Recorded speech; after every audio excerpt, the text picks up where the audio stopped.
はい、合意ソブをご視聴の皆様、こんばんは。ゆうしでございます。ですね、前回、本当に多くの方に、動画を見ていただきまして、本当に感謝でございます。ですね、これから、釣り具の準備をしてですね、今日は、シドニーから北に3時間ぐらいですね、行ったところにですね、シーズンがそろそろスタートしたということで、コシナガマグロロングテールツナをですね、狙いに、行ってみたいと思います。それでですね、相棒のまさし、今は、田中ディレクターと呼んでおりますが、田中 D からですね、いろいろルアー紹介だとか釣り具の紹介だとか、どういうものを使ってるか細かくですね、視聴者の皆様に紹介する動画を作成してほしいとですね、A4 ぐらいの紙にですね、いろいろリストにして送られてきてですね、それをもとに私はこれからいろいろ準備をしないといけないところでございます。今回使うルアーなんですけども、前回サメをかけた時にですね、白い方が持っていかれたんですけども、このGT アイスクリームという、多分 GT だとかマグロを狙う時に開発されたルアーだと思うんですけど、結構飛距離も出るし、バンバンこう岩に当てても全くへこたれないので、シドニーで結構釣りをする時に足場の高い場所で釣りをすることが多いんですけども、そういう時でも心配なくとにかく遠くに飛ばして早くスキッピングで飛び跳ねる魚をイメージしてリーディングしてですね、なのでこれが結構今回の兆候ではメインのルアーになってくるのかなと思っております。それでですね、こちらがこのついてたフックなんですけども、どうしてもちょっと心もとないというか頼りないので、ですね、こちらの方ですね、変えてシングルフックに変えております。メタルジグが結構メインになってくるかな、他で使うには。以前ももう少し今回行く場所からあと2時間ぐらい上に行ったところなんですけど、そこで、2年前ぐらいにボーイソブの YouTube 動画にも残ってると思うんですけど、16キロのロングテールツナを釣ることができたんですね。その時はちょうど、80g のジグを投げてました。なので、今回もジグは結構大事になってくるのでいろいろ持ってきています。こちらがマリアさんの 100g のジグです。あと激闘、僕の中で激闘が一番好きなので激闘のジグなんですけど、これはもうボロボロのもう跡形もないようなジグなんですけど、これで結構GT を釣ったりだとか、あとマグロもかけたことあるのかな、かけたことがあるものです。あとはパームスさんのこれはスーパースライド 60g、 ちょっと軽いやつですね。あとまた激闘の 105g、 あとこれは前回の兆候の時にちょっと補充したものなんですけど、パームスさんの 60g スメルト、これもスメルト、あとマッシブの 80g ですね。ジグはこの辺を準備しております。デュエルさんのモンスターショットだとか、あとマリアさんから出ているリライズの、これはスローシンキングとノーマルタイプの2種類準備してます。あとはこれがCB1 さんから出てるオズマというものなんですけど、僕これ結構好きでよく使うんですけど、こちらの方も持っていきたいと思います。あとトップでいろいろ使おうと思っているのはこちらはあれですね、ダックダイブの F230。これで今回行く釣り場でですね、1年前か2年前かまさしと一緒にマグロ遠征に行った時にですね、マグロが出たルアーなんですけど、その時は本当よそ見をしてですね、1日あるかないかの大切なチャンスを逃した時に使ってたルアーです。あと今日行く釣り場はマグロ以外にヒラマサとかも結構出るので、一応ヒラマサ用にいつも使っているラピードの F230、前回の兆候でも使っていた F の190のクリアカラー、あと F の160、あとはあれですね、ポップクイーンの F160、なんか鯉のぼりカラー、日本でも多分あると思いますけど、こっちで買ったものです。あとはシマノのスポーターの 150F の方ですね。今回、持っ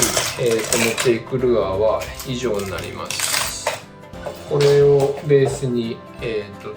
釣りを組み立てていこうかなと思っております。他にですね、いるかわからないんですけど、結構スパニッシュマカレル、日本でいうオニカマス、なんか歯が結構鋭い魚が混じったりするので、する釣り場なので、まさしはですね、それに、2回ぐらい、以前リーダー多分130とかそれぐらいのものを使ったと思うんですけど、ジグを持っていかれてゴールデンタイムを結構逃しそうになったんで、僕はこれを今回はですね、80ポンドのリーダーのところから、また結んでですね、でこちらにエンドルアーをつけて、マグロもそうですし、スパニッシュマカレル狙ってみたいと思います。今回買ったのはこのオーストラリアで作られていると思いますけど、オーストラリアブランドのハルコというところから出ているものを買っております。はい、次はですね、釣りに持っていくウェアだとか装備ですね、どういうものを私有志が使っているかというのをちょっと紹介しろという田中 D からの指示がありまして、ですね、こちらが多分前回の動画でも使ってたと思うんですけど、パタゴニアさんの3レイヤーぐらいのゴアテックスのレインジャケットと、こちらも結構釣りで雨が降ってきたようなレインジャケットになります。こちらは釣りに行く時はカバンに入れています。あとですね、防寒対策としてこのフード付きのパタゴニアさんのジャケット、あとこれもそうなんですけど、風が吹いたりして寒いなって思う時に重宝してるジャケットでございます。今廃盤になってるかどうかは分かんないんですけど、僕のおすすめです。これがいつも使っているフェイスガードでございます。で、あとアピアさんのガネット、それに手袋はですね、まさしからいただいた、ゼナックの手袋でございます。はい、帽子の方は明日はこのグレーのリップルフィッシャーのキャップを使いたいと思います。これがオーストラリアのブランドなのかな、多分。結構生地も釣りには良くて、濡れたりしてもすぐ乾くし、あとフードがついていて、紫外線カットにもなっているので、数回の調光で着てみてなかなかいいです。はい、次は靴ですね。靴はこれは2年前ぐらいに買ったのかな。パタゴニアとダナーの、コラボダブルネームっていうのかな、共同開発した、リバーソルトっていう確かタイプのウェーディングブーツになるんですけど、でこの後ろの方はソールはビブラムソールになっていて、自分でピンとかをつけれるんですけど、僕はこれスティッキーラバーっていうタイプの、底になっていて、滑りにくいっていうタイプで、